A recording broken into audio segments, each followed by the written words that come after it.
to it with our team of reporters. NBC News intelligence and national security reporter Ken Delanian joins us from our D.C. bureau. NBC's Hallie Jackson is at the White House. Also in Washington, White House bureau chief for the Washington Post and MSNBC political analyst Phil Rucker. Ken, let's start with this Don Jr. meeting. This idea that Bannon says that it was treasonous for Don Jr., Jared Kushner, Paul Manafort to have a meeting with a Russian national inside Trump Tower. What is that going to mean for the Russia investigation? I think it could mean quite a bit, Katie. Let me just read you the key quote you're talking about. This allegedly from Bannon. The three senior guys in the campaign thought it was a good idea to meet with a foreign government inside Trump Tower in the conference room on the 25th floor with no lawyers. They didn't have any lawyers. Even if you thought this was not treasonous, unpatriotic, or bad expletive, and I happen to think it's all of that, you should have called the FBI immediately. Now, what's interesting about this, Katie, is this happens to be the reaction, as you probably well know, of every campaign professional, every FBI official, every intelligence official I've ever talked to about this meeting. Of course you wouldn't take this meeting, you would call the FBI. But the fact that it's coming from one of Donald Trump's formerly closest advisors may be relevant to the Mueller investigation if he ever has to convince a jury or the Congress that this was something Donald Trump wanted to cover up. Because remember, there's no allegation that Trump knew about this meeting when it was happening, but there is a question about how he characterized it later. He wrote a statement saying it was all about adoptions, which it plainly was not. And we believe, we've reported that this is part of the obstruction of justice inquiry that Mueller is conducting. And so the fact that Bannon thought this meeting was treasonous, I think, could loom significant as this investigation moves forward. Hallie, the president himself said at one point, and hopefully you can correct me if I'm not getting the nuance of this, but didn't the president at one point himself say, of course you take a meeting like that? Steve Bannon definitely wouldn't have taken a meeting. Katie, he in fact said in this book that if he did, it was sort of this convoluted connecting the dots. He'd take it at the Holiday Inn in Manchester and have a lawyer talk to another lawyer and then print it out in Breitbart or someplace like that. So Bannon is making clear when you talk with Ken sort of where he is on that, at least publicly and on the record. You're right in that a lot of this comes from Steve Bannon on the record, but a lot of it does not. There's other sources that Wolf clearly talked to, although what we have heard from the White House in the last 30 minutes here has been, Michael Wolff did not have access to anybody who knew anything at all inside Donald Trump's inner circle. So I think we have a piece of this really remarkable statement, the pushback coming out from the president himself, the president in his own statement, essentially saying that when Bannon lost his job, he also lost his mind, saying Steve Bannon had nothing to do with me or my presidency. He continues, Bannon was a staffer who worked for me after I had already won the nomination by defeating 17 candidates, often described as the most talented field ever assembled in the Republican Party. Couple of things to this. Number one, Steve Bannon did have something to do with Donald Trump and his presidency. Number two, the person who wrote this statement, and we're working on nailing this down, this sounds straight from the mouth of Donald Trump. I've spoken with a couple of sources in the last 45 minutes or so. Donald Trump is angry.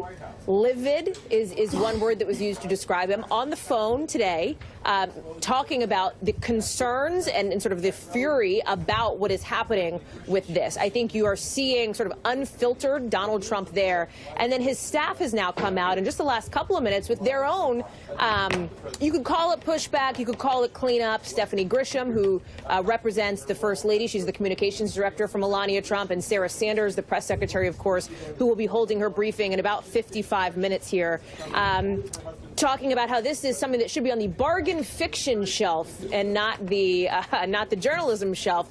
Not surprising that the team, though, would push back against some of what Wolf claims to say has happened, including that Melania Trump was near tears on Inauguration Day, that she was in tears on election night, too. So there's a lot here. There's a lot in the book, and we have the book. We've been going through it. There's a ton of quotes in there about how the Trump family was feeling on election night, what they were feeling on Inauguration Day, and what it's like inside the White House. Not all of this comes from Steve Bannon. Hallie, you're right to reiterate that. Phil, the president obviously, though, is focusing on Steve Bannon because Steve Bannon seems to be at least the first headline, major headline in this book. But let's remember, Donald Trump is a fan, or at least has been a fan of Steve Bannon. Here's what he said about his old chief strategist, his former chief strategist, back in October. Well, I have a very good relationship, as you know, with Steve Bannon. Steve's been a friend of mine for a long time. I like Steve a lot. Steve is doing what Steve thinks is the right thing. That that was after Steve was fired. So what does that mean for Bannon's credibility here? Well, look, we know that President Trump and Bannon actually stayed in touch in the months since he was fired. They've had occasional phone calls. Steve Bannon has considered himself sort of an outside advisor and has had a line into the president at times off and on. Over these last few months, clearly they're at a breaking point right now. But it's not like the day Steve Bannon left the White House, he lost all of his influence with this president. And he's also been a political force on the outside with some of Trump's supporters and his base. And one note, Katie, about the sourcing that I think is really important here. At the bottom of the excerpt in New York Magazine of the Wolf book excerpt, there's a note about the sourcing, and it says that the president sat for interviews with Wolf and that the president encouraged most of his senior staff in the White House to participate in the book. And there are a number of senior staffers just in that excerpt alone who are quoted on the record, including Katie Walsh, who was the deputy chief of staff of the White House for the first few months of the So it's just not true to say that this is all sort of fiction made up by sources who don't have any access to this White House. No doubt about that. I mean, I'm just looking at another quote from page 16 of this book saying, quoting Sam Nunberg, who used to work for Donald Trump, was on the campaign early on, but has been for quite some time a close associate of Donald Trump, talking about how he was trying to explain the Constitution to Donald Trump. He said, I got as far as the Fourth Amendment before his finger is pulling down on his lip and his eyes are rolling back in his head.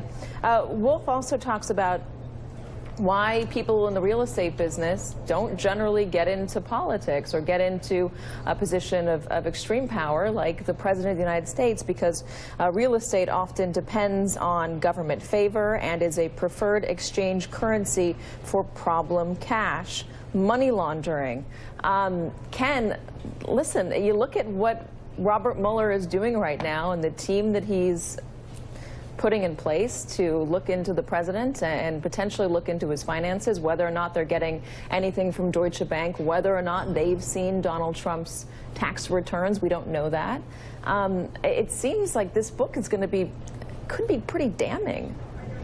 Yeah, and that was another really explosive quote from Bannon where he said basically this investigation is all about money laundering and they're going to go through Manafort and Jared Kushner to get to Donald Trump. Now, what's interesting about that is a common view among legal experts and intelligence officials I talk to all the time about this case, which is that collusion with Russia may not be the biggest issue here. It's very difficult to prove, and it's not even actually a crime. That Donald Trump may have more jeopardy, and Jared Kushner may, in terms of their real estate business and the question of whether they did unsavory business with foreigners, with Russians. Remember, Donald Trump Jr. said in 2008 a disproportionate amount of our assets are coming from Russia. That's never been explained.